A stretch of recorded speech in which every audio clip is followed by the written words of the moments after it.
I'm live. I might have been live for a little bit longer. I might have been sitting there doing this little dance because I can't actually tell when I go live. And honestly, this is the first time I've ever streamed, so I started a little early. But I'm ready. I have brought my knitting needles. I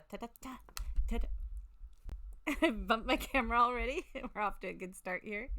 So, what I'm hoping is that the chat works.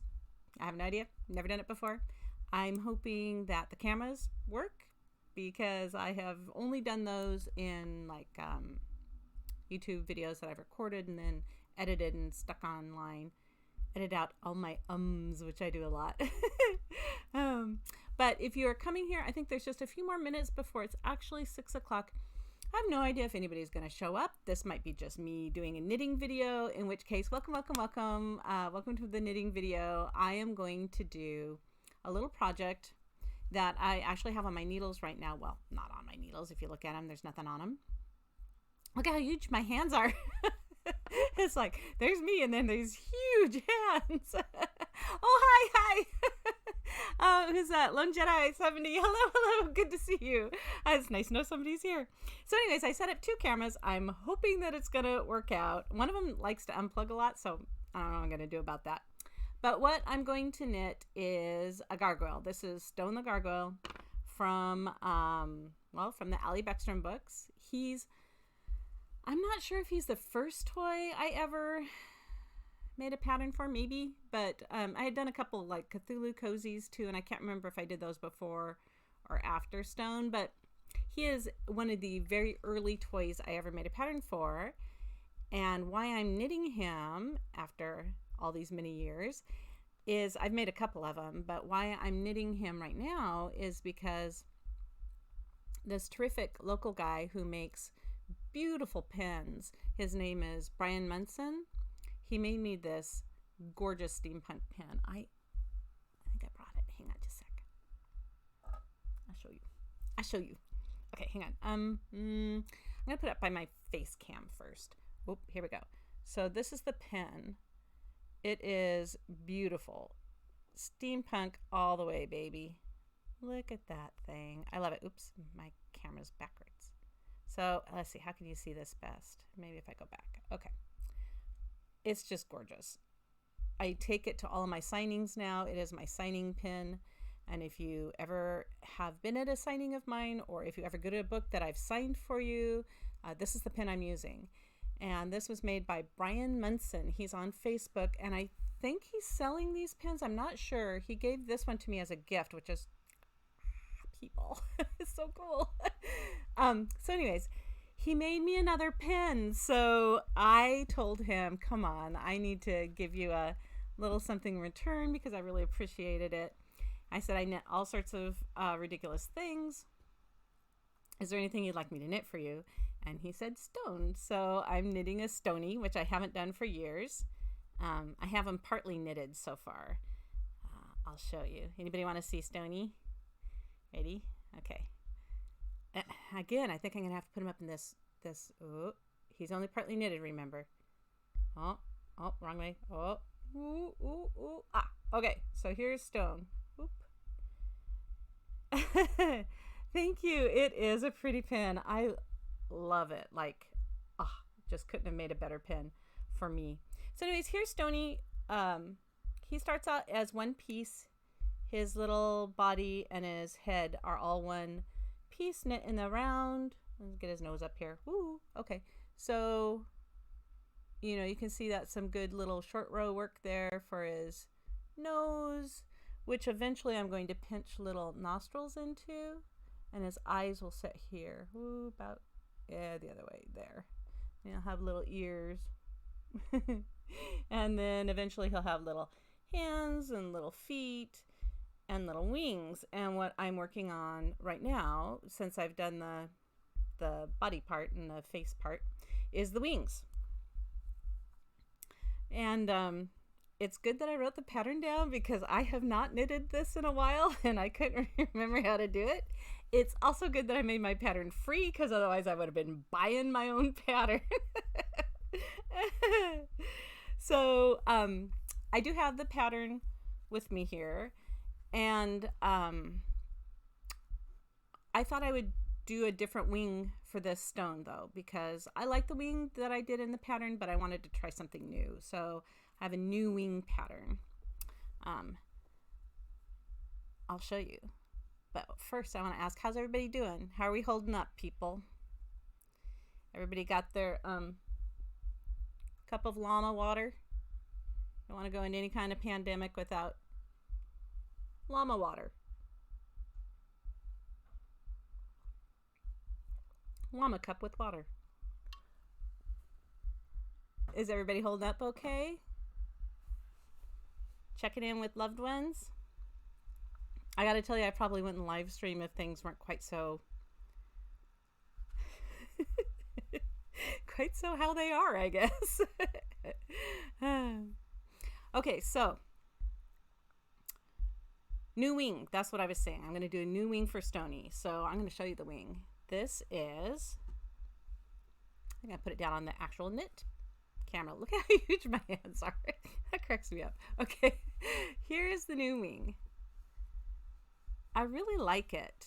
I like the ridging here and the shape of it. If I can get it a little further away from my camera.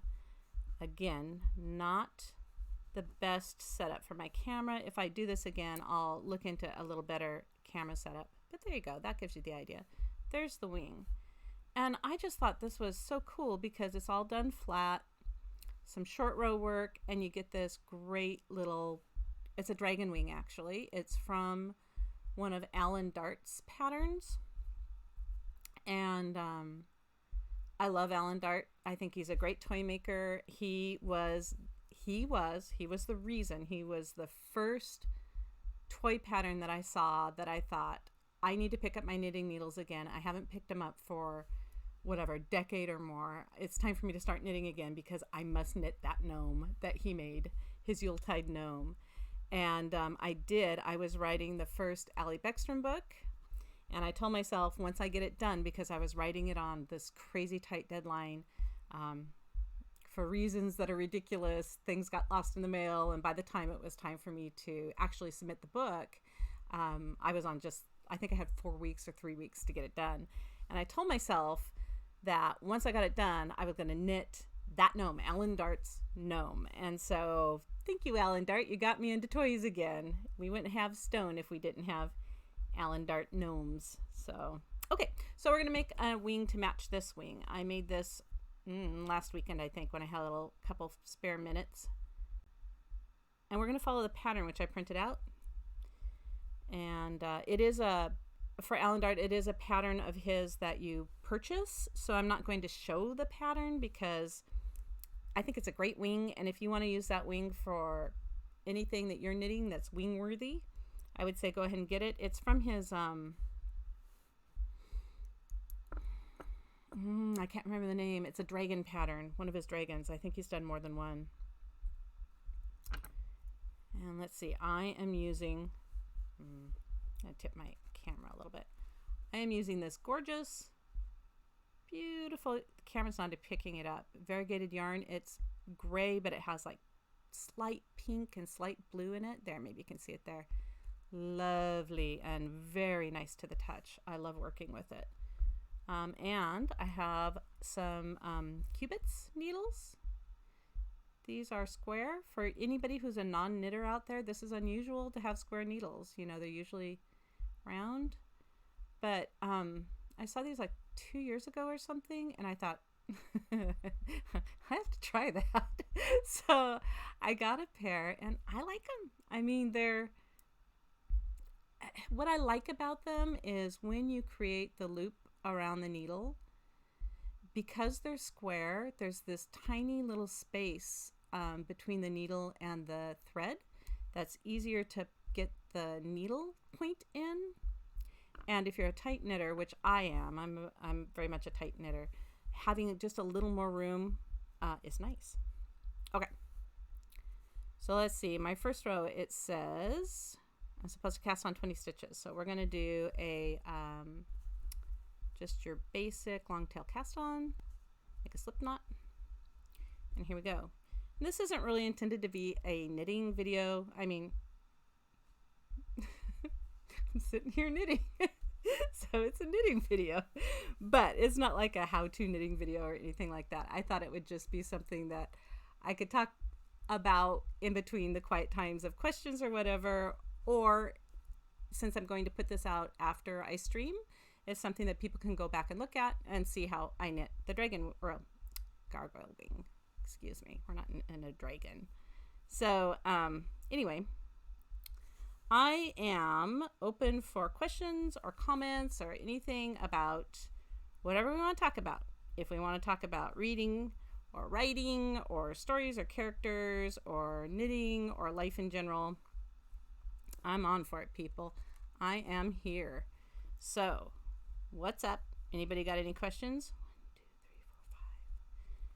3, 4, 5, 6. We got to do 27. Hey, Bucket of Sunshine. How are you? Bucket of Sunshine is my very best friend in the whole wide world, and she Twitch streams under the name Bucket of Sunshine, and she does survival gaming, which is hilarious. Well, sorry, it's hilarious to watch. I don't think I could play it because I would die, but all the time. But she's awesome when she plays it because she's always laughing about it, and she keeps a really fun, upbeat stream. So if you know, she keeps the language clean, and she's super fun, and she's awesome at it. And if anybody watches Twitch and wants to watch gaming, Bucket of Sunshine's your girl. And she is also the one who does a lot of the beta reads, all the beta reads for my stories. And she's asking, what are we knitting today? We are knitting Stone's wing. We have one wing. I'll show you. Maybe you weren't here. I started a little early because I wasn't sure if the cameras were going to hold up. Ready? Here are my huge hands. Hoog hands. Okay. Oh, ooh, this wing. Actually, I think that's upside down. Or maybe it's not. So this is a dragon wing, but we're actually going to knit it for Stone the gargoyle. I'm changing up his wing for Brian's Stone the gargoyle that I'm making. Ah, you're welcome, Beckett. So, where's my camera? Oh, yeah, here. So, Stony. Here's his body so far. I'll bring him back next to me so you see how big he is. See? I cannot get used to this camera being backwards. So anyways, there's Stone. Here he is. So far, he's just kind of Stone the blob. So, I gotta tell you, I was saying, Bucket Deer, I was saying that, hi Jedi, I was saying that when Brian asked me to knit him a stone, I had to go download my own pattern because I'd forgotten how to do it, which is fine. But I'm going through a website redesign. I just had this gal who's really great. She redid my website, and she was like, I've got an idea. How about if I make your patterns, your knitting patterns, PDFs so they're downloadable? And I'm like, why haven't I thought of that? That's a perfect idea. So she did, and they look great. She put them all on one page, and they're cute. She did a great job. And then I started getting emails from people saying, hey, I'm just getting around to knitting your Stone the gargoyle pattern. Is he supposed to have legs? Or wings? Or arms? He's supposed to have all those things. Only like half the pattern was on the webpage. So I was so happy I had downloaded it because I'm like, well, if it's gone for good, at least I have a version of it somewhere. But luckily it was just somehow part of the pattern hadn't gotten uploaded, so she just re-uploaded it. And if anybody wants to knit Stone, the whole pattern is there now. 2, 4, 6, 8, 9. We're gonna do 20. Oh, I'm doing yarn chicken here. Do I have enough yarn for my 20 stitches? We're gonna find out. Okay, 10. Oh, that's feeling really close. 12. 13. I could go back and start again, but you know I'm not gonna. I'm gonna yarn chicken to the end here. 15. Doing well, just had dinner delivered. Ooh, smart. So now we have dinner and a show. Oh no. That's awesome. What's dinner tonight? 2, 4, 6, 8, 10. No, 2, 4, 6, 8, 10, 12, 14, 15, 16. Look, I have this much yarn left, you guys. Look, it's tiny. not gonna make it. Will she do it? 17. 18. Oh, can I get 2 more stitches out of this? Am I in the camera? I'm so stressed out. Hang on. This is, oh no. Calamity, people. Okay, hang on. Let's count again. 2. Let me see this. 2, 4, 6, 8, 10, 12, 14, 16, 18, 19. Look, I have that much yarn. I have to make 1 more stitch. Lebanese. Oh my gosh. I'm not sure if we have a Lebanese restaurant around here in my little neck of the woods. Here's 20. Can we do it? Can we do it? We did. Okay. So let's make sure that's 20. 2, 4, 6, 8, 10, 12, 14, 16, 18, 20. Woohoo! But like really no tail. Look at that, knitters. That's just about as close as you can get.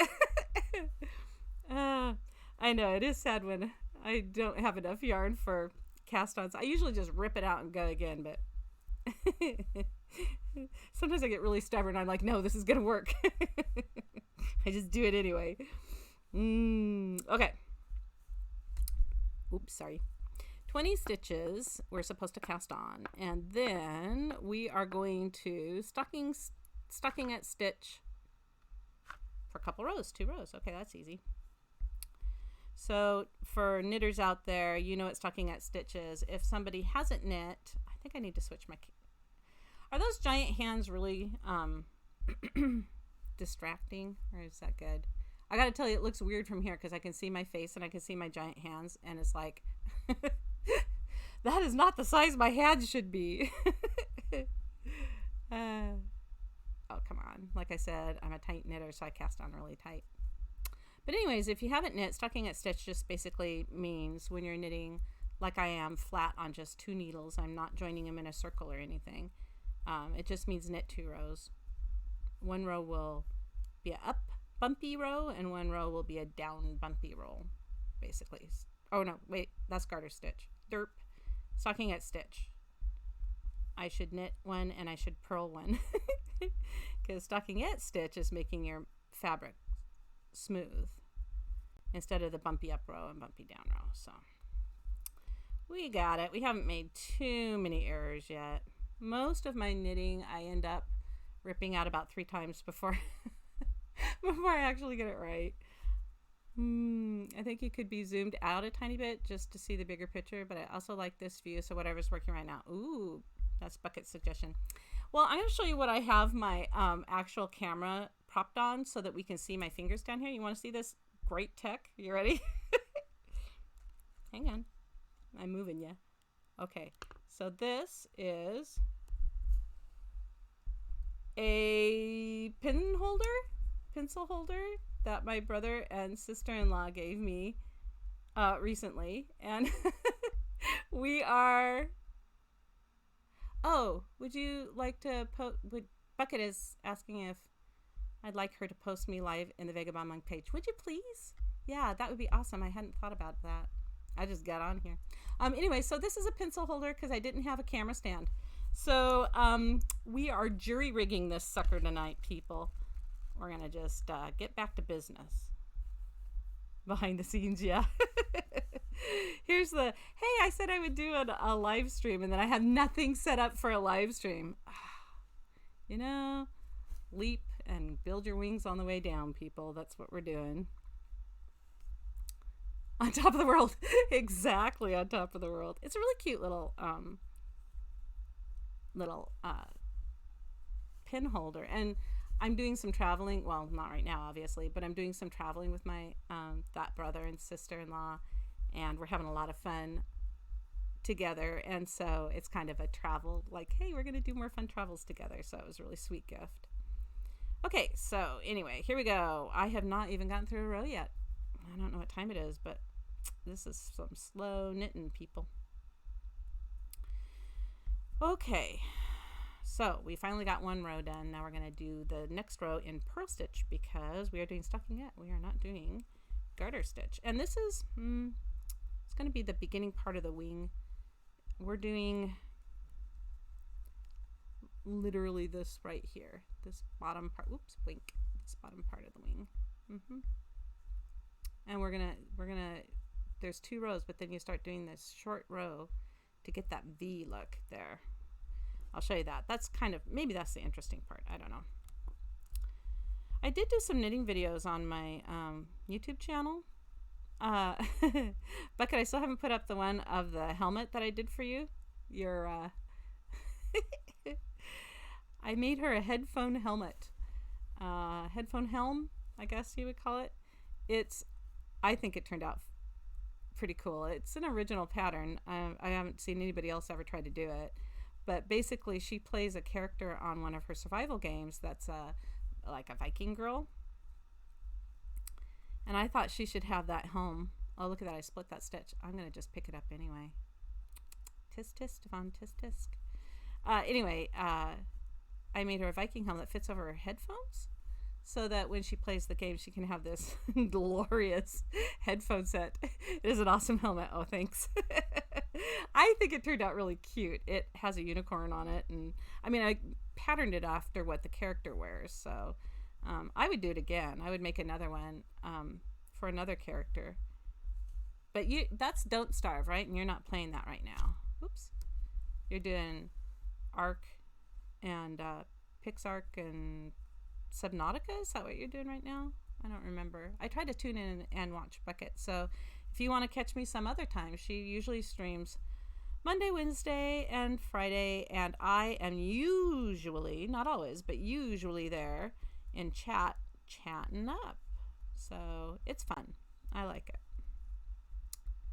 Hi, hey, Golden Lady, how are you? Welcome, welcome, welcome to chat. I just cast on. I'm going to show you this ridiculous tail. Look at this, watch. I'm here. Whoops, got to keep my hands down. So this was my cast on thread. Look how short it is. I so almost blew that. It's like, hey, I knit toys. I just don't know how to do it very well. Anyways, but I did cast on enough, even though it has a tiny little tail. Okay, so Bucket says, as you might guess, Sweet Brad has joined the house. Hey, Sweet Brad, where are you? I don't see any Sweet Brad info. Hiding his Don't Blame. I'm like, oh, hey, Don't Blame. There you are. What does it say? When do we get the dance? Okay, so Bucket streams with Sweet Brad. And Sweet Brad, I just, probably within the last half a year or so, have started watching Bucket stream, and Sweet Brad is an awesome fellow. He is usually there in her stream. He mods for her. He's really great, and he usually, whenever I show up, I think it's funny when people make their characters do little silly dances in games, so he usually does a silly dance. So here's your silly dance, Brad. They're petting the dinos. Oh my gosh. Doing good, huh? Oh, you might do some Don't Starve again? Oh, nice. That'd be fun to watch. I like that. Okay, so we've done our 2 rows in stockinette stitch, and then on our first row, we're supposed to knit 18 and knit 2 together. That's as easy as pie.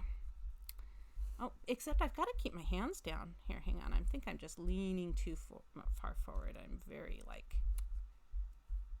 I know we can see the edge of that paper, but again, I'm not showing his pattern because it is a purchasable pattern, and this is only a piece of it. This is just the wings.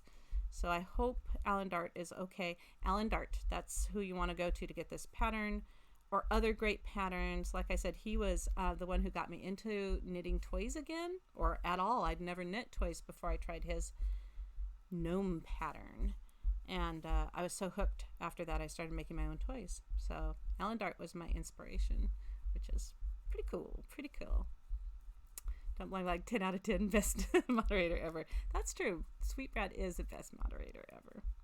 You want to see the... So I did pull a couple of my toys here with me so that if we wanted to see some of the things I've made, pretty recently. My most recent toy was... Oh, the battle snail. I made a battle snail for a writer retreat that I go to up at Lake Quinault in the Olympic Rainforest. There's a writer retreat up there, and every year they do, at the end of it, there's a raffle where people bring books or journals or things for writers. Groomed with the gnome back there. Do you want to see? You know, you can see it, right? That gnome, but that's not the gnome that got me started into gnoming. That's a different gnome. I have gnomes, many gnomes. Anyway, this year, every year up at the writers retreat, I give a knitted toy for the raffle, and I've done a Loch Ness monster, except her name was Quinny because she was a Lake Quinault monster. And I've done an octopus with his own laptop and a pencil and a coffee cup and a hat because he was from Seattle, so I figured he needed a beanie. And what else have I knit? A balloon animal. A balloon. It's actually, you knit it as the balloon, and then with all the twisted parts, like smaller, and then you twist it into the animal. So I knit a balloon dog that you could twist into a balloon dog. And I actually, when I gave it, the person who got it in the raffle, I gave her the instructions for how to make it into the balloon dog so that she could undo it and put it back in, because I've never twisted balloon animals before. And I had this thing all knit and it looked like these connected sausages. And then I'm like, I was finishing the project because I was late to everything. And so, oh, thank you, Dara. Hey, bro, good to see you. Hey, you didn't see this earlier probably, but I got to show you what I'm holding my camera up with. Ready? And sorry for other people who saw this. I have to show them my high-tech setup here. So this is what is holding my knitting camera up. Do you recognize it? So thank you again for this gift because, hey, super came in handy. Okay, balloon animal story. So I have these blue sausages, knit sausages now, all connected together. And I'm sitting there in my cabin and it's time to go to give it away to somebody in the raffle. And I'm like, I don't know how to make it into a balloon dog. And so I had to like look it up.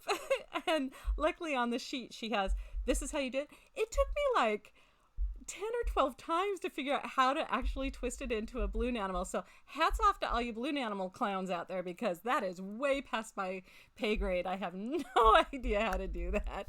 Oh, hey, Mountain Purdue. Good to see you. Yeah, my camera's on the entire world here, which I just wish the world were a little taller because it's a very close-up view of my fingers here.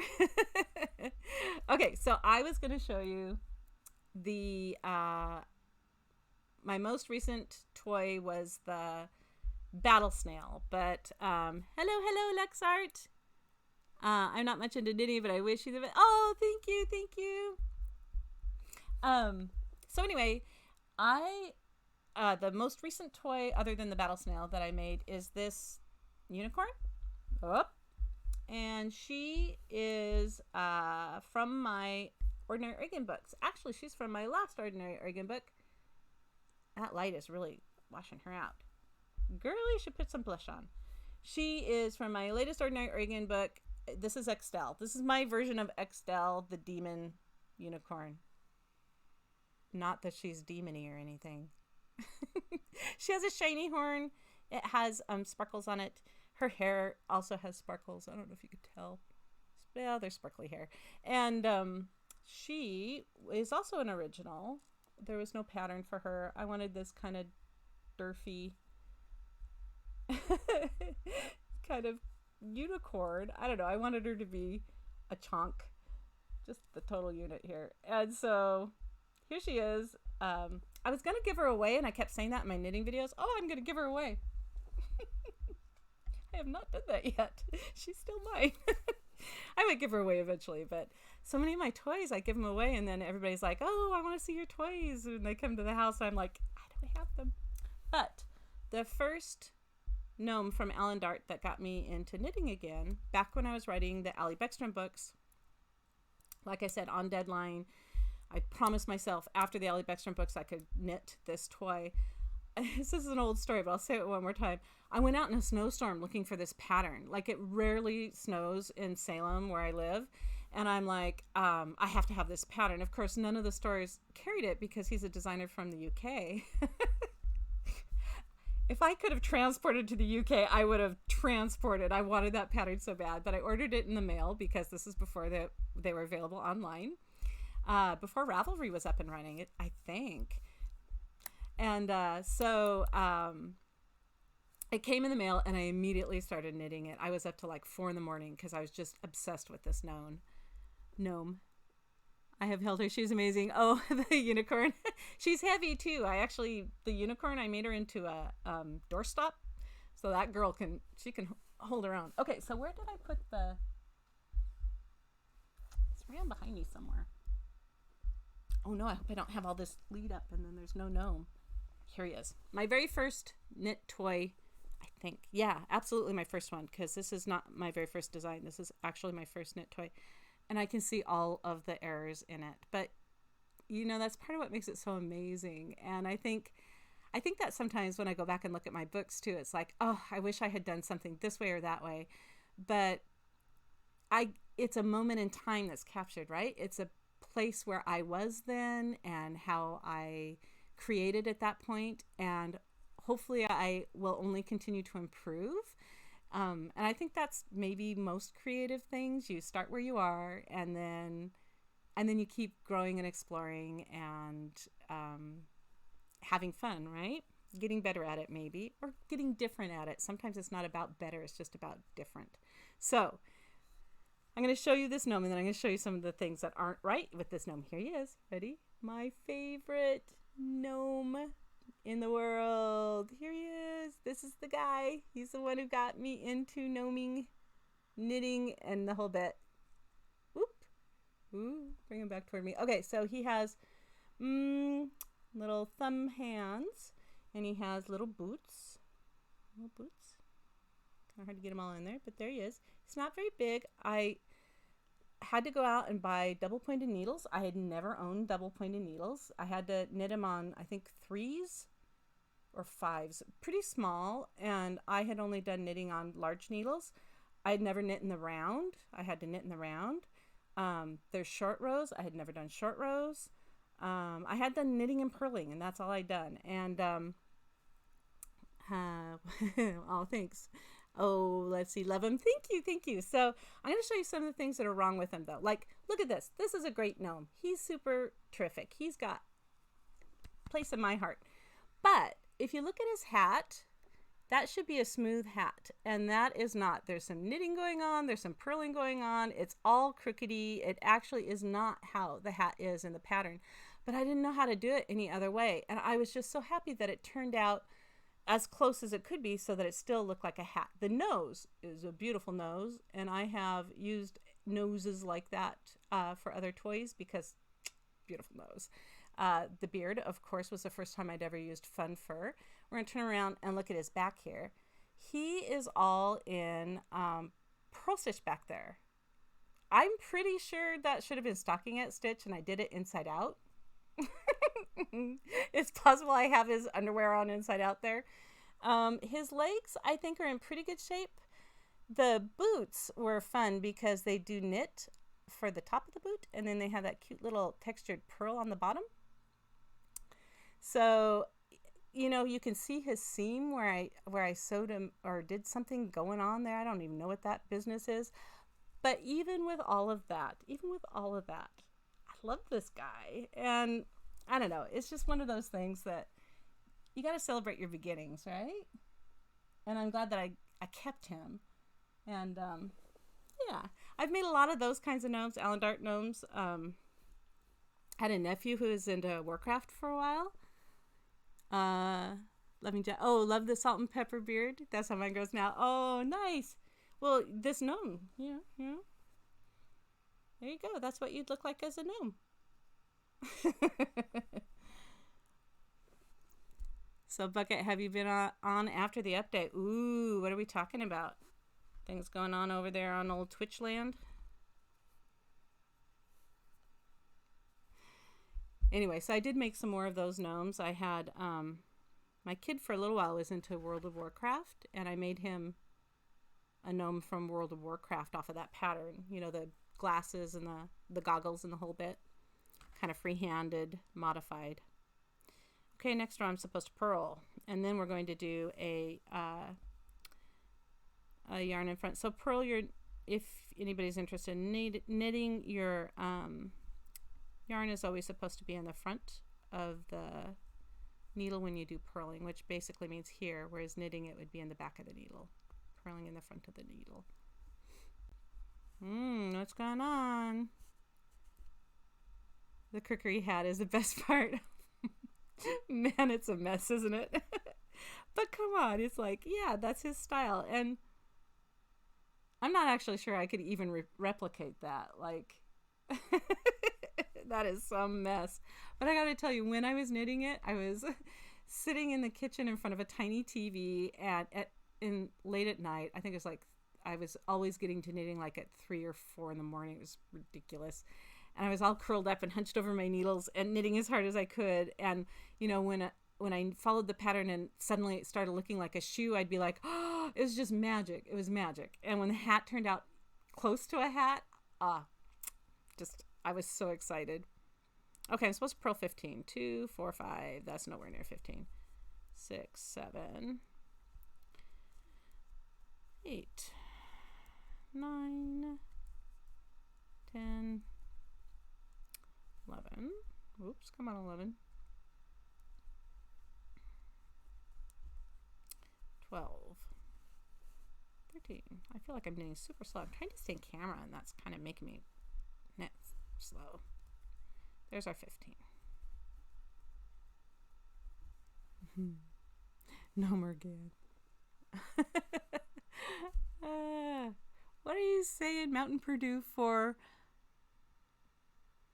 Nomergeddon? Nomergeddon? I like it.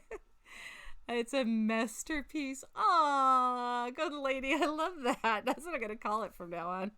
It's my masterpiece. I feel that way about some of my books too. Okay, so we have purl 15. So here's a short row turn if you have never done one. So purl, remember how I said the yarn is always in the front? So this is just super easy wrap and turn basically. We're going to, and I never remember which way I'm supposed to slip the yarn, so if I'm doing it wrong, I don't care. We're going to put the yarn in back, and then we're going to slip one. See, probably I should slip this purl-wise, right? And then you put the yarn in front. Oops, now I see my yarn's in front, and then you turn, because basically what you're doing is getting your yarn where it belongs for the next row, which is a knit row, so now it's in the back. Whereas we had it in the front, now we're putting it in the back. And we've slipped one stitch over here, and now we're going to slip it back over to the other side, and then we're going to knit instead of purl. So I like with the, it's a World of Warcraft reference. Wait, what is? Nomergeddon? Oh, is it? See, I never played World of Warcraft. I heard it in the house, like, I mean, so I didn't know, but that's awesome. Yeah, I don't know. I think that's still around the house somewhere, that gnome that I made from World of Warcraft. If I sold the toys you knit, you would be a million. Oh, you know, okay, I don't sell my toys. And why, I'll tell you honestly, is because I need a hobby that doesn't have any deadline stress on it and no money potential stress. I mean, writing isn't a hobby. It started out as a hobby that I hoped could someday be a career. And now it's a career, so it's a job. I love it. I'm so lucky to have it. I mean that. But it comes along with some work and some things that you have to really keep your mind on and think about. And when I knit, I just want it to be, I'm just knitting and I'm having a good time and I'm not worried about filling an order or getting it right or wrong. It's just gonna be whatever it is by the end of it, and I'll give it away to somebody. So I don't think I'm going to sell my stuff, and if I do, it's, you know, it's a good decade. Well, I mean, never say never. I have no idea, but I'm not planning on selling any of my stuff at this point. So okay, how many was I supposed to be? I think it was, what row am I on? 3. Okay, 2, 4, 6, 8, 9, 10. We're supposed to do 13, 11, 12. But what I do want to do is put out some more knit patterns, because I've knit a couple things that I have not created a pattern off of, like the headgear helmet thing. It's basically a hat for your headphones, and it had some challenges that you have to get over, but I think it turned out pretty good for charity giveaways one day. Oh yeah. Wow, home city of the gnomes is Gnomeregan. Oh, thanks, Martin Perdue. I didn't know that. Okay, and yeah, Bucket, would I give my toys away for charity? Absolutely. I've donated them, and that's like why I take them up to the writer's retreat too. I'm just like, maybe somebody would like this. So I like giving them away. 2, 4, 6, 8, 10, 12, 13. Okay, we have done our best there, and now we're supposed to knit 2 together. Super easy. You just literally do what it says. Take 2 stitches and knit it together. So the way that I hold the yarn over here in my left hand, I think it's called, I don't remember. Is it English or continental? Like one's one way, one's the other. I learned this from some Stitch and Bitch at one of my local cons years ago. They were doing a knitting circle, and a couple of the gals there were watching me knit English, which is this way, with the yarn in the right hand, which I can do. So I'm knit bedextrous. I make cute rats. Oh, I did make rats. I don't know where mine is. It's way across the room, so I can't get it. So yeah, I knit some rats for my traveling buddies, my brother and sister and our spouses, and myself and my hubby. We are doing some traveling together, and so I knit us some traveling rats to go with us as traveling rats. They're really fun. I keep mine on my purse because it just reminds me of good times. Okay, so we have, those are super cute rats. They are. Actually, they're not my pattern. They're on Ravelry. I can't remember what they're called. But I think it's a free pattern there. It's just little mousy rats. So let's see. We did our 13. We knit 2 together. Now we're supposed to...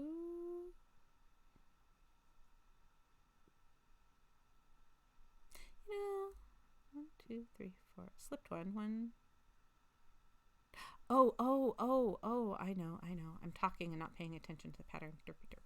Okay, right. So this is our... Right, we should go forward. So what I was doing is I was counting from the end, but I forgot that when we did the wrap and turn, we stopped before the end of the row, because what we're doing is building more stitches out. So I just wasn't paying attention. We should have the new knit 2 together here at the end of the row, and then we start a new thing, which is purl 10. Right, got it. Okay, so how's everybody doing with this spring break? I know we have maybe more family home than usual. We're pretty normal around the house this year, hanging in there with our different restraints. I know every state has, or in every place in the world is doing something a little different with our interesting times that we're living through. But is everybody finding fun things to do? Puzzles and whatnot? I'm hoping to get more knitting done and more writing done, actually. So this is getting me toward my goals. Cleaning, I suppose I should clean. It'll happen. Oh, and the giant remodel we have going on in the basement, that's going to be happening. I actually asked my husband, please don't remodel while I'm streaming, because he's putting in a pocket door. You know, it's one of those doors that goes into walls. And there's much drilling and hammering going on, and I said I can't make it quiet enough in my room, my little space, that you won't be heard on camera. So he's kindly taking a break for us all to hear each other here. All right, so what do we got? I'm supposed to do 10. 2, 4, 6, 8, 9, 10. I went to the store last week sometime, and I have a nephew who had a birthday recently, and I thought, well, we couldn't do his birthday because of just everything. And so, and he's a little guy, and I thought I'll get him a gift. And so I did, but I thought I'll get his sister a gift too, so that she has something to do, like a party favor. And I thought I'll just get like a craft thing or a puzzle or something like that. I was not the first person to think that. There were so many craft things and puzzle things that were gone. Luckily, there was enough that I could pick something pretty fun for them.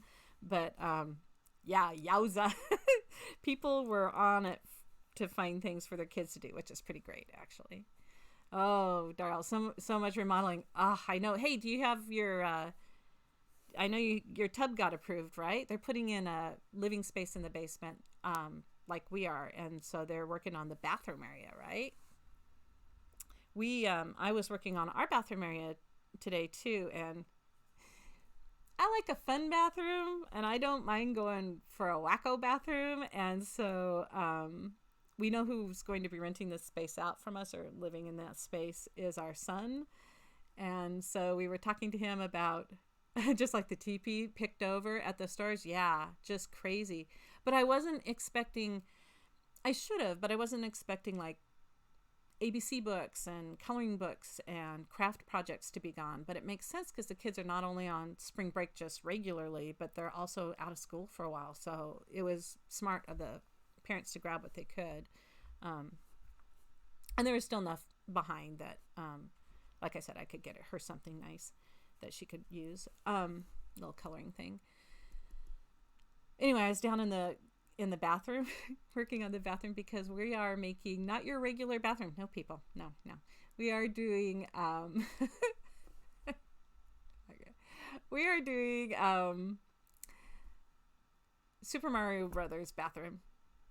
It's in the basement and it has exposed pipes which are now green. I was painting green today. I think I washed it all off, but I had green all over me. And we have bricks on the walls, and we're going to put a penny floor in where we lay pennies down for the coins, and we painted the walls blue, and it's going to be so Super Mario. And we painted okay, this is more than you need. Hey, you didn't know this was going to be a bathroom talk, right? This is probably more than you needed to know about my bathroom, but our basement bathroom is under the stairs. Is where the commode is. And so we were making the whole room. It's not a very big bathroom, but we're making it into a Super Mario Brothers bathroom. And then my son suggested, hey, in Mario, what's it called? The Underworld or whatever? It's black, it's the underwater world or whatever. It's black. No, just the underworld. It's black and has teal kind of bricks. So where the commode is in its little cubby there, we decided to make that the underworld. So it's all, I got to paint walls black. And I've never done that. I've done painting because we live in an old house and we've fixed it up over the years. But I got to paint it black. It was crazy. I have never used a color that dramatic. It was really fun. And it turned out it's very black. But it's kind of great because it's going to fit the theme of the bathroom really well. So, anyways, we play a game. Don't blame my like. We play a game where we collect poop to grow crops. So remodeling a bathroom is nothing. What, Brad? The bathroom's looking amazing so far. It's getting there. It's actually our next project after we get the doors in and some floor trim because we had to put in flooring. There's been a lot of remodeling going on. So let's see. I'm pretty sure I was supposed to purl 10. 2, 4, 6, 8, 10. Yes. And then I'm going to do the whole yarn in the back slip thing again. So I'm going to slip, turn, and then we just rotate the needles. Doop doop. All ready to go again. Slip 1, knit 8. There we go. 1, 2, 3, 4.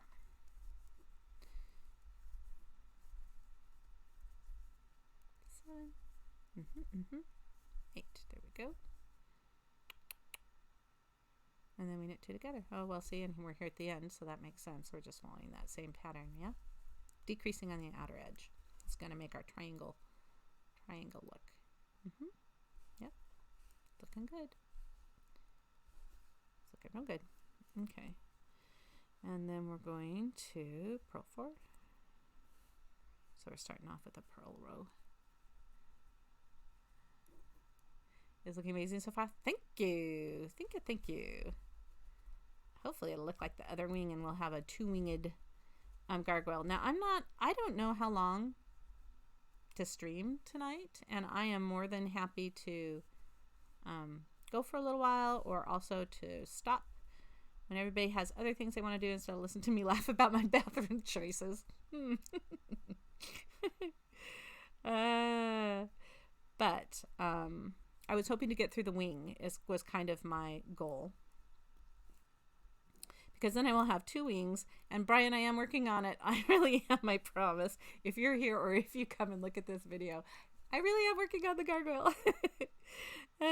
Okay, profile, do the whole little bit that we just do with the turny thing, and now we slip again, and off we go. 3. So here at the end of this row it says knit 3 and increase 1, and there's a lot of good increase. My hair, my goodness.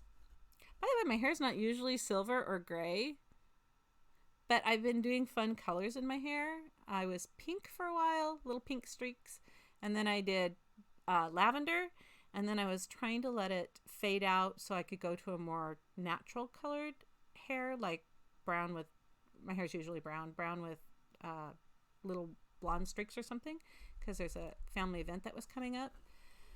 So I was just letting it do nothing until I turned it blonde again. So I've kind of got this, I don't know, I feel a little bit like Rogue, but not Rogue. I kind of got this, I feel like I have this silver streak in my hair. I kind of like it. But so when I go gray, I have an idea how I'm going to look. Okay, anyway, so I'm back to the knitting. I'm supposed to 24-hour knitting stream. Oh my gosh. Can you imagine? There'd just be nothing but tangled yarn. I tried to make this crown the other weekend, and it isn't a difficult pattern. It's super easy. There was nothing that went right with that crown. I cast on the first stitches, and I ended up with a crown that like would have fit an elephant head, and I'm like, well, that's a little too many stitches.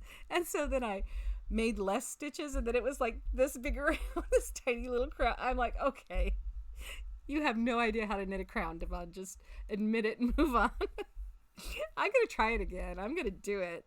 But in the meantime, I tangled up the yarn. It's this big snarl. That is a totally failed project. Okay, so here at the end, oh, my hair is pretty. Thank you very much. Thank you. I like the color too. It's fun. Okay, so here at the end it says to increase 1, and there are a lot of ways to increase. You can pick up this middle stitch here between these stitches. Let me get it right up to the camera. See this little guy? You can pick, oh, hang on, how can I get it to the camera? There's a way to pick it up. Let me look at it with my eyeballs right here, and then you could knit that. Which probably makes the most sense, so I'm not going to do it. I'm going to do my favorite increase, which I also learned from Alan Dart. Alan Dart, shout out! It's like the Alan Dart fan club here. And it's really easy because you knit into the stitch, and before you pull it off of the needle, that's called knitting into the front, you turn it and you knit into the back of that same stitch right here. So now, before I pull it off the needle, I have made 2 stitches off of that single stitch. So I have knit front and back. The second stitch ends up looking like a purl. It has this little bump on it instead of being straight like a knit stitch right there. This one looks like a knit stitch. That one looks like a purl stitch, a bump. Purl stitches look like bumps. Horizontal lines. Anyway, so we've made this way. Alan Dart hype. A body crown. That crown was so big it could have fit the vehicle we were in. The RV. It was ridiculous. Anyway, so that's how I'm increasing on this. I increased that way on this one. I think it turned out okay. So those increases would have been starting it along, where did I start this thing? Here. Yeah, and I think it looks fine. I mean, looks good to me. So that's what we're going with. But basically what we've done here, if we want to look at the wing that we are patterning off of, that we're following along, follow the bouncing ball. The wing actually, naturally, it's not blocked, so it's curling up and stuff. I'll block it so it's nice and straight and stiff. but you can see it goes out here and then it dips in and then it goes out. So what we've just done is decreased when we've knit 2 together, and now what we're going to do is we're going to start increasing to make it go bigger here. See? And then we'll do this knit row, this knit and purl row, to get these bumps up to create the dragon spines. And every one of these wing pieces is basically 2 sets of pattern repeated. So the decrease set and then the increase set. See? And I think I ended it on, I don't remember. I was just, the wing is actually bigger in his pattern, but I didn't want that much of a wing for him because it would have been too large for the toy. And this is a gargoyle, not a dragon.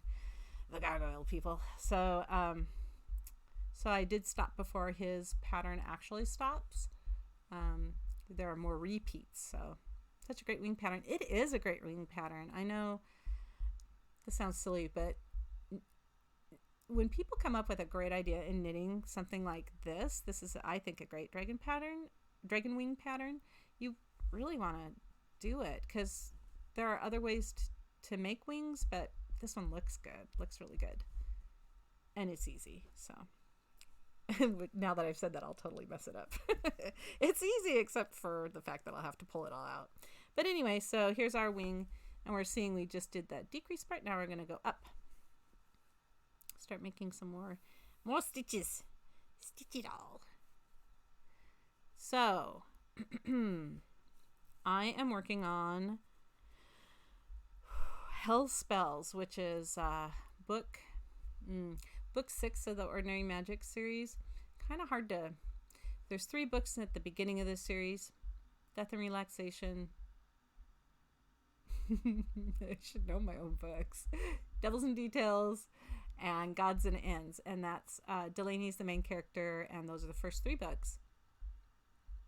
Then I wrote novellas, which were Halloween, Christmas, and Valentine's Day, and I decided I'll give each of the sisters of the Reed sisters their own novella. So I did Rock Candy for Jean and Paper Stars for Delaney and Scissor Kisses for Myra. And then I collected those into one volume, one print volume, and one, I think I made them into an digital volume too, altogether. Maybe I didn't do that. Anyway, and I called that Rock, Paper, Scissors. So that's kind of book 4, even though it's a collection of novellas. And then, book. And then the next book I thought I want to do through Myra's point of view and see what's going on with this demon, which was not planned. The demon wasn't planned, and that whole plot thing just happened, and then I'm like, well, now I need to find out.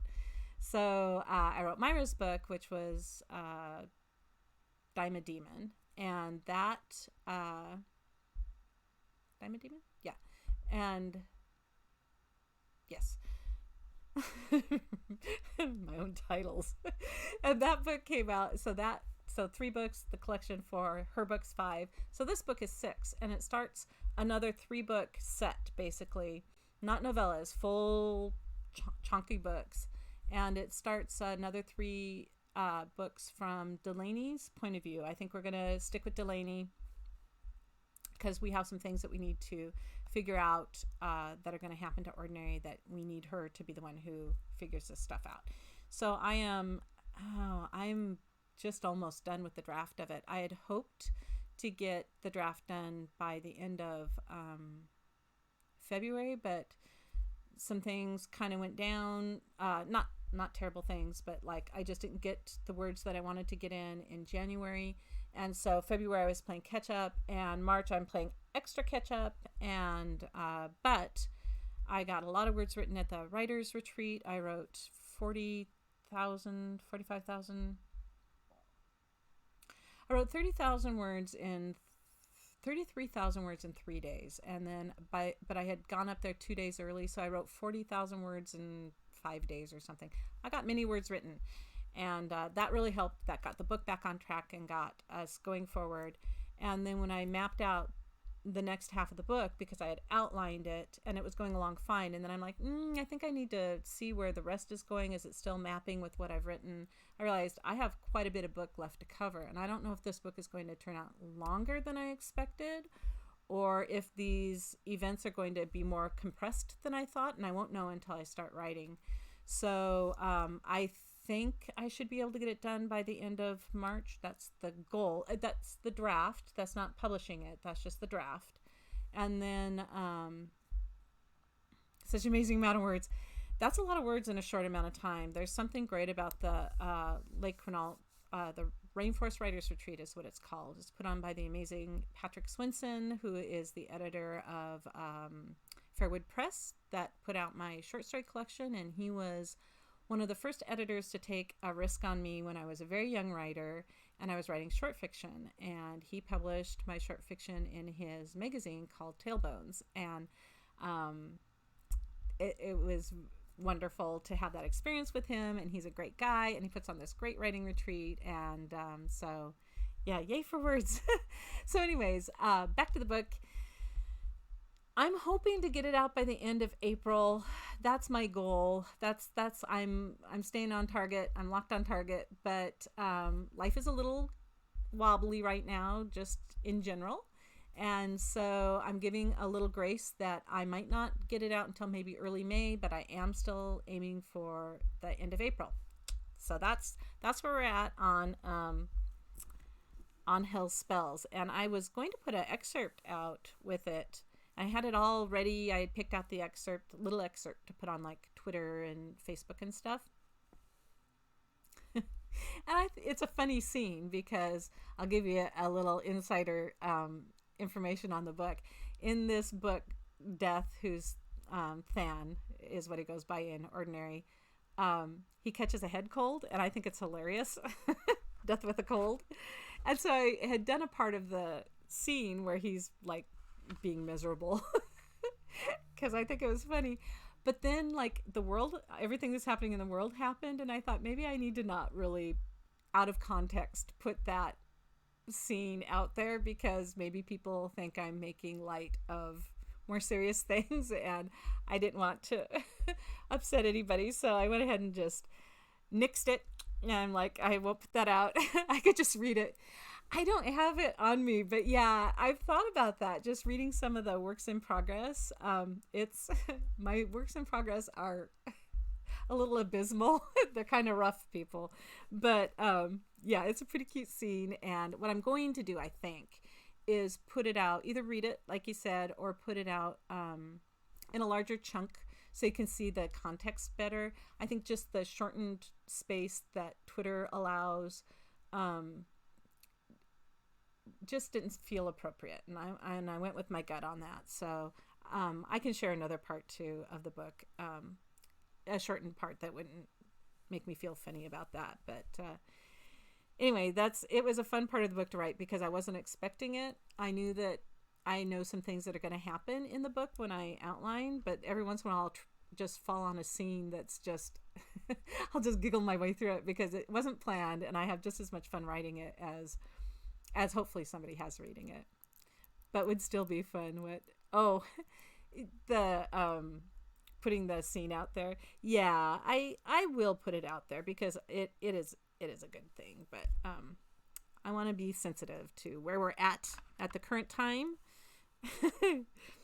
Because here we are, people. Okay, so I was supposed to do something, and I'm sure I didn't do it. I was supposed to make one, so that's wherever the heck I was. 7th row. We're on 7 whole rows. We are so not going to get this wing done. I am talking too much. Okay, 8th row. We're going to purl. So that's where I'm at on that. I also had a short story come out recently. If you haven't seen it, it's in Once Upon a Ghost. And there's a couple Once Upon a Ghosts out there. The titles cannot be copyrighted nor trademarked, and so anybody can use the same title. There you go. You can't have somebody not use it. So Once Upon a Ghost has been used by a couple different people for a couple different genres, but I'm in a collection of short fiction that are fairy tales that have ghost fairy tales. I'm talking the perfect amount. Thank you, Beckett. Beckett's the pro, so she'd let me know if I'm going off the rails here. Brad says you can always start a Discord and post stuff like that in there. There's no limit to how big you want to post. I don't know. Maybe Discord. I don't know. I do have Discord for some. No, I used to have Discord. I haven't used it in a long while. So what was I talking about? Oh, Once Upon a Ghost. So they're ghostly fairy tales. And I wrote a retelling of The Little Match Girl with a ghostly slant. It's fantasy. It's not urban fantasy. It's definitely more fairy tale fantasy with ghosts. And it's... The Little Match Girl always made me cry as a kid. It was the first fairy tale. I loved fairy tales, and it was the first fairy tale that I was like, no, that's not how it ends. How could you do that to me? My little child heart was broken. And I always thought it was such a sad story. And I thought, well, someday I'm going to make it, I would rewrite it and make it better. And I started turning it into this ghostly version of it. And I realized there's real power in that original version that he wrote, even though in today's world, it wouldn't be the way that we would probably write that story. There's more modern writing techniques, but it's still very powerful. And part of the power is how it ends. And I don't want to say, in case somebody hasn't ever read The Little Match Girl, but so then I was caught in a conundrum because I thought, oh, you love stuff. You do love stuff with ghosts. Yes. And yep, it's a ghostly fairy tale. And when I came to trying to decide if I was going to change the ending where there's so much power in the original fairy tale, but my little child heart was broken from that version of the story, I'm like, what do you do? And so I did what I usually do with stories is I just followed the story and made it the best story that it could be, because sometimes stories don't turn out how I plan, but what I always try to do is make sure that they turn into the best whatever they are. So there's a little bit of stepping back and looking at what you have and making it the best that whatever that is. And so I'm not going to say how I ended it, but I think it turned out pretty good. I enjoyed writing it. Yeah, I enjoyed writing it, and it's the last story in the collection. There's it's 20 stories there by a lot of well-known authors that you would all recognize, and you should absolutely give it a shot. It's not very expensive. I think it's $1.99, $2.99, 99 cents. It's downloadable. There's also a print version, Once Upon a Ghost, and even if you don't buy it from my story, try some of the other stories in there. They're really good. You totally have never guessed it. Okay, so hang on. What was I supposed to be doing? Something with purling. I think 7. 1, 2, 3, 4, 5. Yeah. So that came out in February. Yeah, February. We're going to say February. 2, 3, 4, 5, 6, 7. Which is really cool. And my next thing hopefully will be coming out in April, like I said. So hopefully not too long between getting a little bit of Devon stuff. Oh yeah, and for all you who haven't heard me say my name out loud, it's actually Devon. There's a hockey player who says his name that way. So Devon. And my books are out in graphic audio or graphic year. They're graphic audio, which is so this is for the Ordinary Magic series. The company actually performs the books like a stage play, like a radio play, which is amazing. And I have a hard time listening to my own stuff on audio because I just can't do it. So I usually only sample my books when they're coming out in audio. I don't listen to them all the way through. But I was listening to the graphic audio version of Death and Relaxation, and oh, it's so fun. They have different actors for all the different voices, and they have sound effects, and they have music, and it was great. And they've been fantastic to work with. They're the gal there who has been contacting me to make sure that the pronunciations are correct. We had this one word, and it's a real word. It's Finnish maybe, and it's for this demon book that's a real demon book. It's been recorded. It's a real book. It's basically called the Red Book or something like that. Would y'all like me to post a short link to the fiction book? Hey, yeah, if you don't mind, yeah, you can get it on Amazon. the Once Upon a Ghost. Yeah. If you search Once Upon a Ghost 20, it'll come up because it's Once Upon a Ghost 20 short fairy tales. Anyways, the word, it was like Finnish, and she couldn't find a pronunciation of it. I couldn't find a pronunciation of it. So she's like, what do you think? We're the people that I can talk to, that know Finnish and think it might be this way. I'm like, okay, that sounds good with me. We'll roll with it. And then, I don't know, a couple weeks later, she gets a hold of me and she's like, I found somebody who actually knows how to pronounce it because he's like from Finland and he studied like, I don't know, I can't remember, but it was like he studied mythology or was a teacher in it or something. She had somehow gotten connected to him and asked him. And so they have the proper pronunciation of the book's name.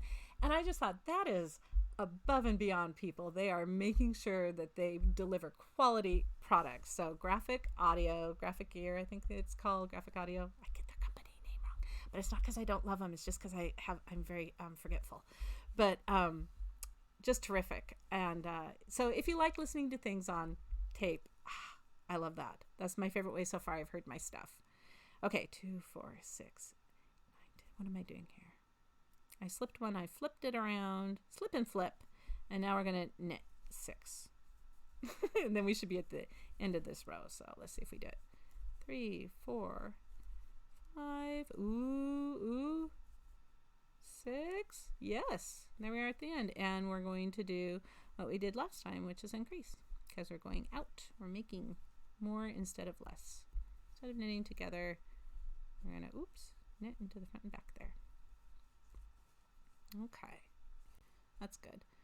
My friend who doesn't drive just downloaded to Facebook how to clean your car to reduce the spread of coronavirus.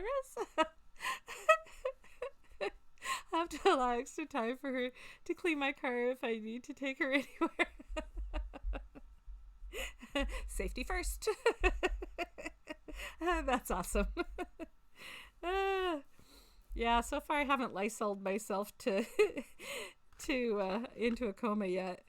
I'm trying to keep up with reasonable cleaning things, and I know we're all doing our best and we're doing a good job. Keep doing a good job, people. We got this.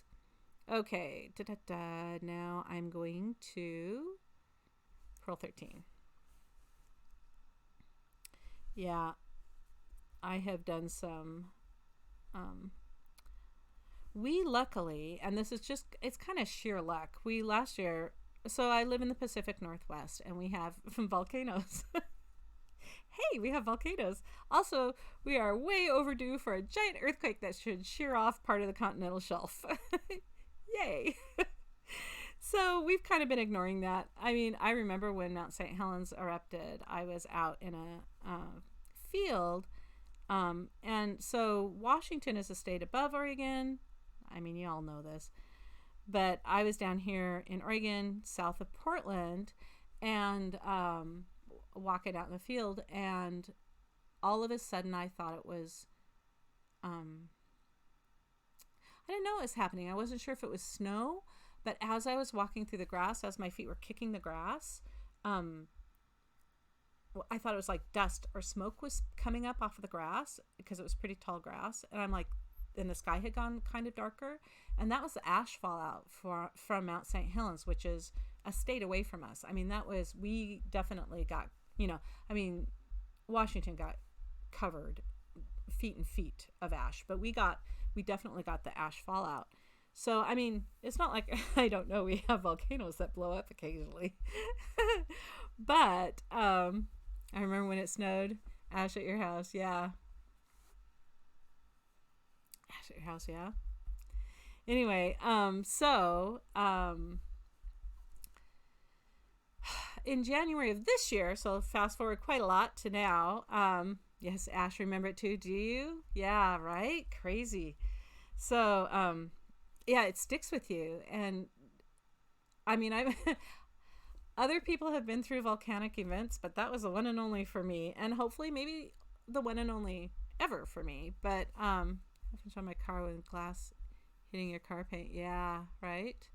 They say here in Tennessee we live on the biggest fault line in the U.S. because of all the coal mining. Ooh, right. So we've got an earthquake fault line too. We've got the Ring of Fire, which are the volcanoes out in the Pacific Ocean, and we've got volcanoes that are rumbling and occasionally, doing some activity. So, and then just forget about all that. Sometimes we get really big winter storms that we just call winter storms, but over on the East Coast, they'd be called hurricanes. Like, we're just like, oh, the winds are going to be strong. They're going to be 100 miles an hour. So, it's going to be strong winds. And then we make potato soup and everything's fine. You get out your flashlights and you're fine. Maybe you'll lose a fence or something, or, the coast gets hammered. And really hammered. Houses get knocked over and stuff. But we just call those winter storms. So we finally decided, hang on, I'm going to read this chat for just a second. So, Lone Jedi, I didn't live in Portland back then, but I definitely remember it. Yeah, right? Mount St. Helens. So we decided, my husband and I, in last January, that, hey, maybe we should put up some extra supplies. Like, we don't have to go overboard. We're not doomsday preppers, but like, we could put some beans back in a tote and, and hey, maybe some peanut butter. And so we did more than that. We put back enough that we could basically weather not having electricity or not having fresh water for like a month or like a few weeks. And then we put a little extra in for family in the area in case they need a little something if we were going through a bad storm, or if we had a flood, which sometimes we'd have floods, or an earthquake, which we did have a little earthquake about 20 some odd years ago in 93 that we went through here. It wasn't a big one. It's only 3.9 or something. But, if we had something, a volcano, we wanted to have a little peanut butter with our volcano. So we had put back stores last January and just stuck them in a totes for just in case. And so when this all happened, we kind of looked at each other. We're like, hey, for once in our life, we actually did something ahead of time.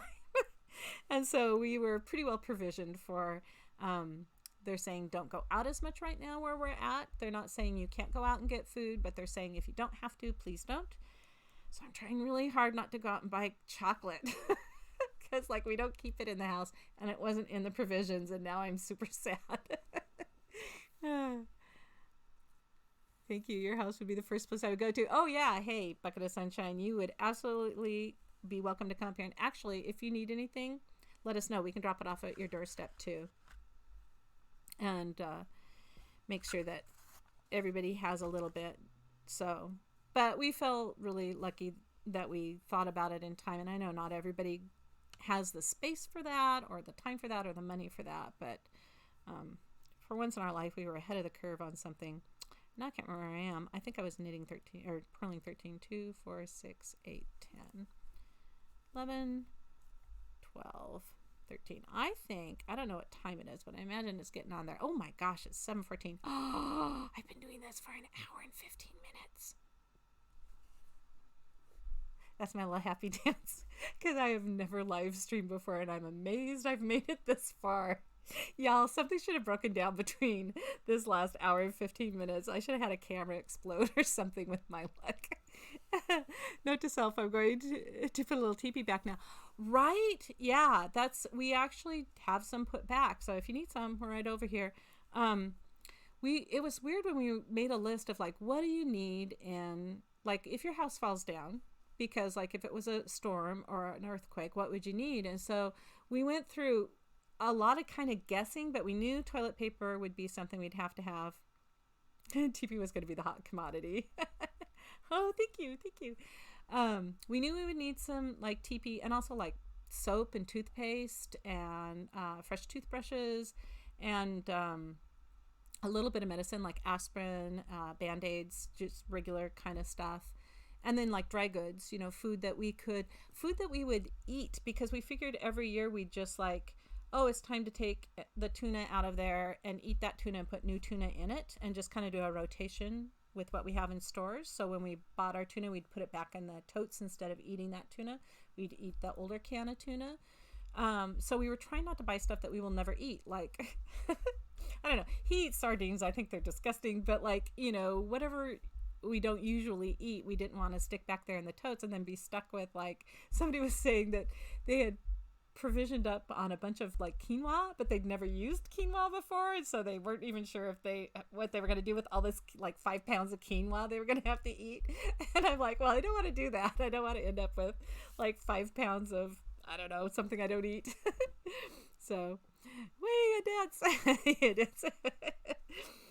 Anyway, so yeah, and we also were going to put back so storms hit at all sorts of different times of year here. So we're like, do we put back warm clothing in case it's a winter thing? Or do we put back, sandals in case it's a summer thing? T-shirts? Would we need to provide clothing for people if our houses all fell in? And that got to the point where we weren't really sure where to go, how much further to go with our preparation. But one thing that we did do is make sure we had like sleeping bags in case we needed, warmth or someone else needed it. And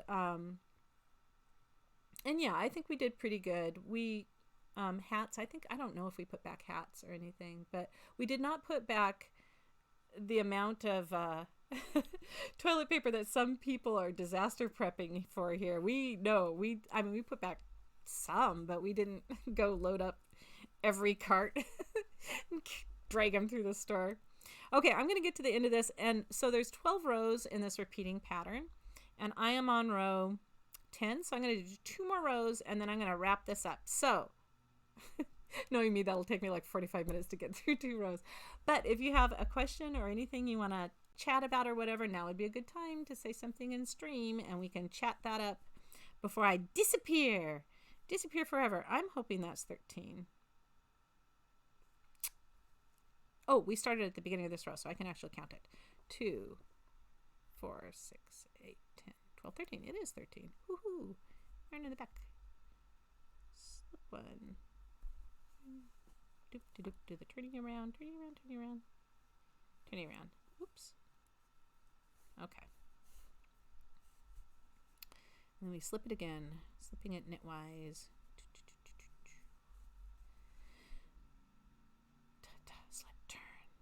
Yarn in front, turn, done.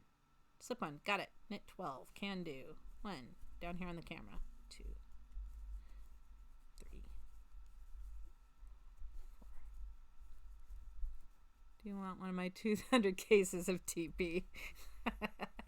Did I read somewhere that somebody loaded up an entire truck full of TP? It was like the full weight limit of just TP in the back of this semi or something. The police found it and like confiscated it.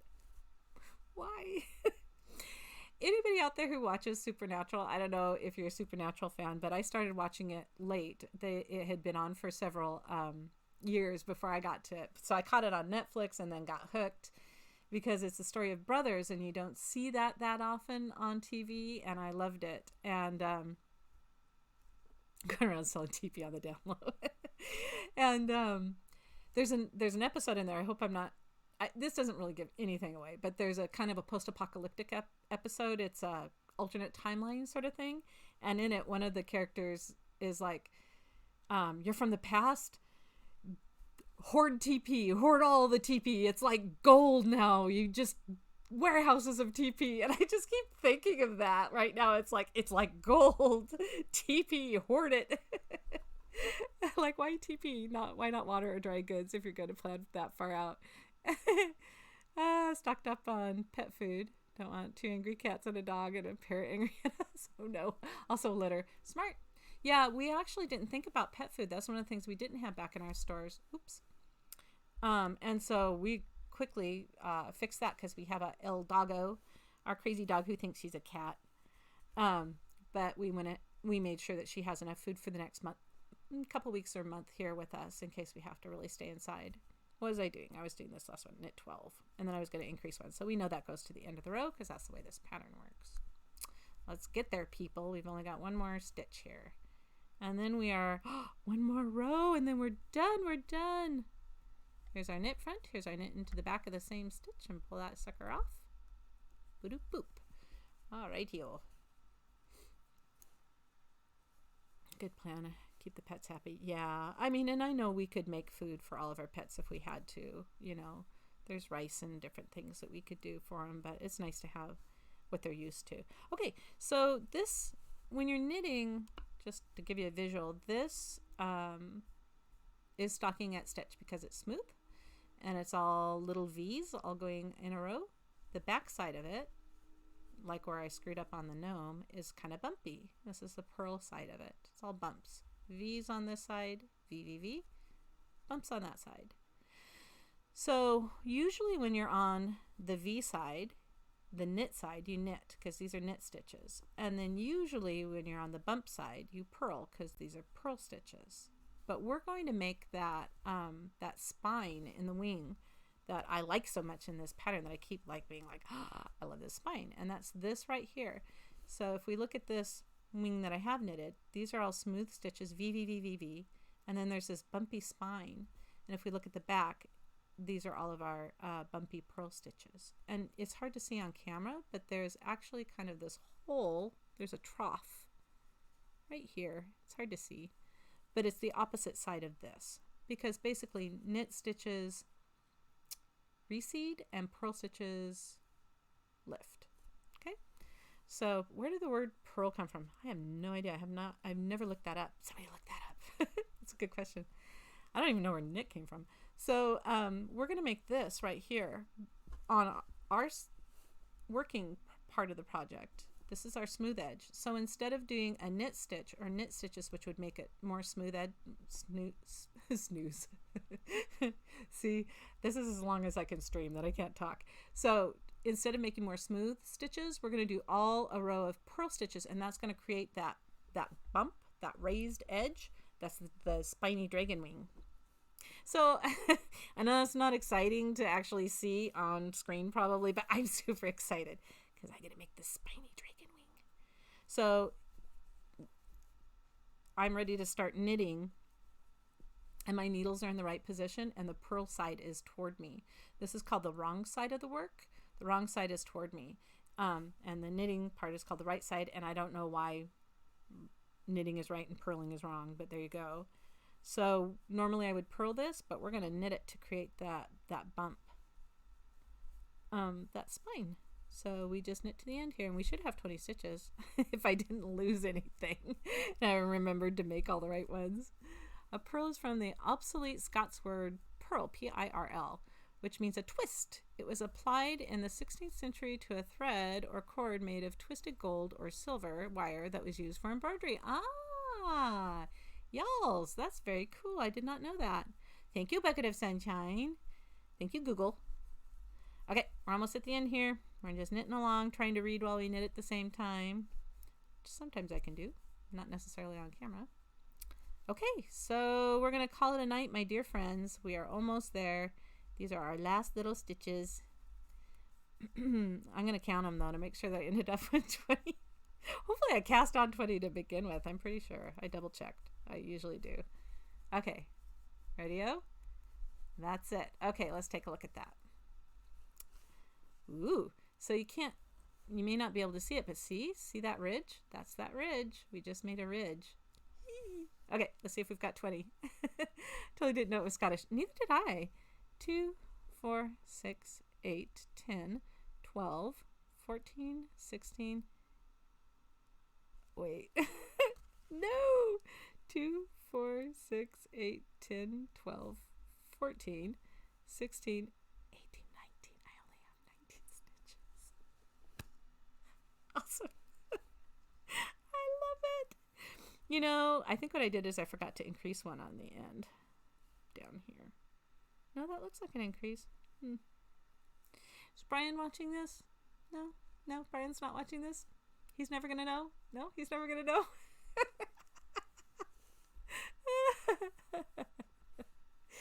Well, maybe I just won't tell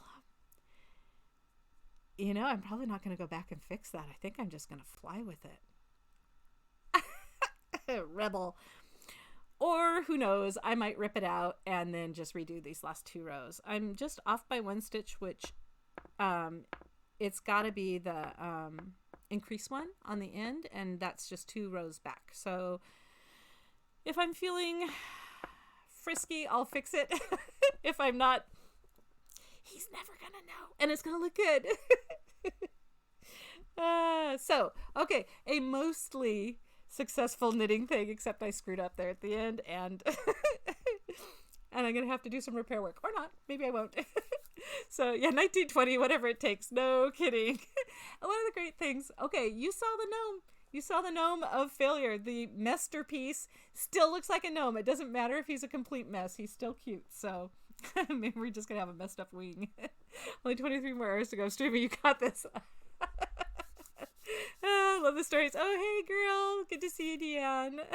Don't worry, he will just fly in circles.